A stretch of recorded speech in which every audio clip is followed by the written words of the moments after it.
The dust has not yet settled, but the dying has nearly stopped. By the time the sun goes down on the 2nd of August, in the year 216 before Christ, the soil of southern Italy will hold the bodies of nearly 50,000 men. They fell in a single afternoon, not over a campaign, not over a siege.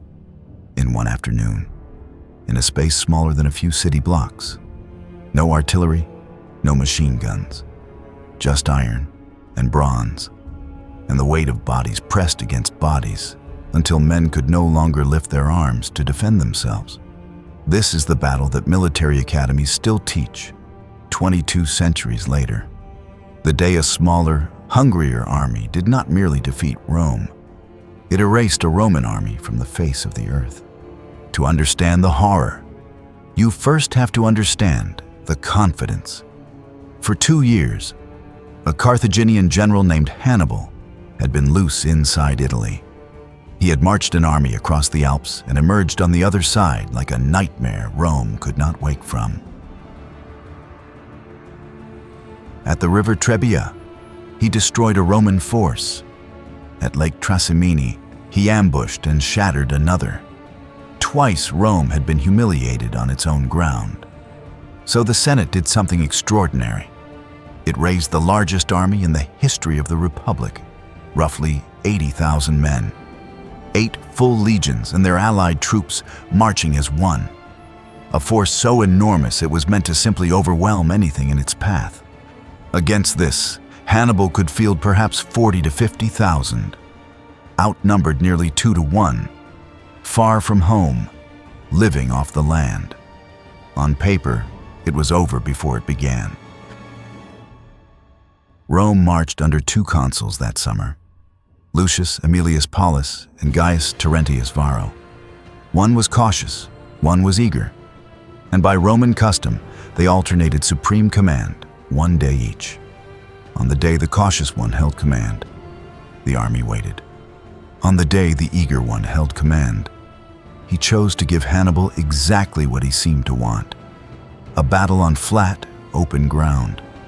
He stacked his infantry deeper than any Roman line had ever been stacked. A hammer of men, dozens of ranks thick, designed to smash straight through the enemy's center and split his army in 2. It was a sound plan. It was, in a sense, an obvious plan, and Hannibal was counting on it. Now picture the field as Hannibal arranged it.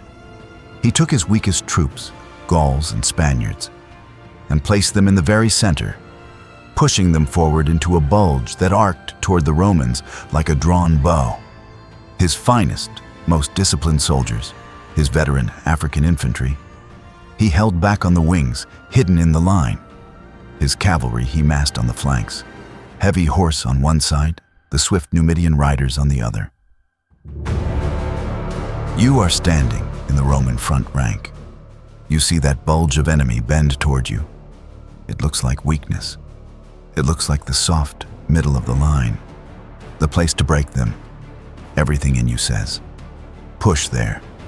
So the legions advance. The great Roman block presses into the bulge, and the bulge gives way. Slowly, grudgingly, the Carthaginian center begins to bend backward. What was a crescent curving toward the Romans starts to invert, folding into a pocket curving away from them. To the men in the line, this feels like victory. They are pushing the enemy back. They are breaking through exactly as planned. So they drive deeper. They press harder. The whole enormous mass funnels forward into the gap, ranks compressing, shoulders narrowing inward. What they do not see, what they cannot see from inside that crush of bodies, is that walls are forming on either side of them. Then Hannibal springs the trap. On both wings, his African veterans, fresh, ordered, untouched, wheel inward. They turn to face the flanks of the Roman column, and they begin to grind into it from the sides. And out on the edges of the field, the cavalry has already done its work. Hannibal's heavy horsemen have broken the Roman cavalry, ridden clean around the back of the entire army, and now come thundering into the rear of the infantry from behind. Front, both flanks, and now the rear. The trap is closed on all four sides. 80,000 Roman soldiers are surrounded by an army half their size. This is the moment the battle stops being a battle. When you compress 80,000 men into a shrinking ring, something monstrous happens. The men trapped in the center cannot reach an enemy. They cannot swing a sword. Many cannot even raise a shield, because they are crushed shoulder to shoulder against their own comrades. They can only stand and wait, and hear the killing move closer. The Carthaginians worked from the outside in, methodically, like reapers walking through a field. There was no line to hold, no charge to make, no way to break out. Hour after hour, the ring grew smaller, and the dead piled at its edges. The ancient historians, Polybius, Livy, disagree on the exact toll, but the lowest estimates run near 50,000 Roman dead. The highest reach 70,000 in a single afternoon.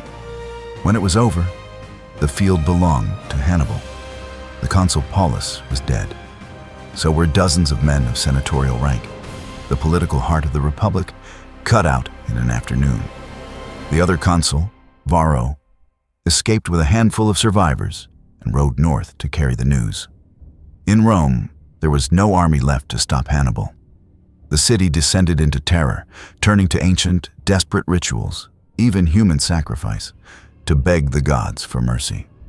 By some measures, Cannae remained the bloodiest single day in the history of warfare for more than 2,000 years, until the industrial slaughter of the 20th century finally surpassed it. It was as total a defeat as the world had ever seen. So the legions advance, and here is the strange, haunting turn. Hannibal had just won the most perfect victory in ancient history. The greatest army Rome could build lay dead in the dirt. The road to the city itself was open. His cavalry commander, Hannibal, is said to have urged him to march at once, to ride straight for Rome and end it. When Hannibal hesitated, Hannibal answered with words that echoed for centuries. Hannibal knew how to win a victory, but not how to use one. Hannibal did not march on Rome. And Rome, bleeding, terrified, all but destroyed, did not surrender. It endured. And in the long years that followed, it would rise and turn the war back on Carthage, and in time wipe that city from the earth entirely. So Cannae leaves us with a question that has shadowed commanders ever since.